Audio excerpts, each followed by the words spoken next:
Next we look into the second type of gradients. I try this on a circle form.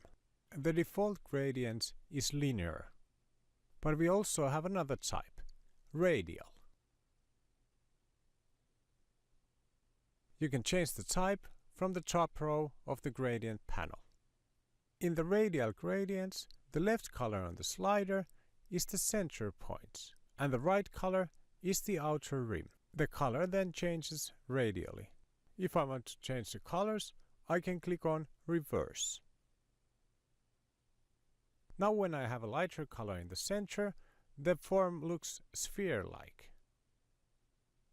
The radial gradient can be edited from the gradient panel, but you also need to use the gradient tool.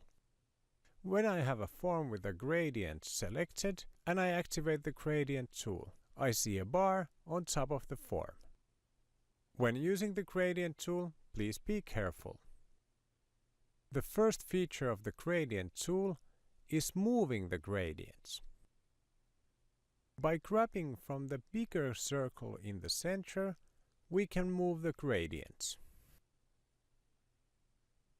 Now part of the circle is fully red. The next feature is the size of the gradients. I can resize the gradients by dragging from the right side of the bar. The bar itself has the same slider than the gradient panel. The outer edge of the gradients is the dashed line. Now the gradient is larger than the form it inhabits. This makes quite a nice sphere. I'll scale and recenter the gradient to be around the same size that I started. The next feature is flattening the gradients. This can be done from the black spots on top of the outer rim. If the gradient is oval, we might need to rotate it. This can be done from any parts of the rim. I return the gradient back to a circle shape. The last feature in the gradient tool is setting the center point for the gradients.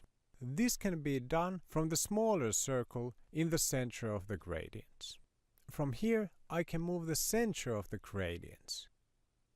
Now it's on the top left. The gradient is the same orange to red and on this distance. So the gradient itself is balanced to the top left. With the radial gradients, I can of course also use the opacity. I can create a white to white radial gradient, of which the outer whites I set to opacity 0. So a transparent white to opaque white gradient. This creates quite a nice shine.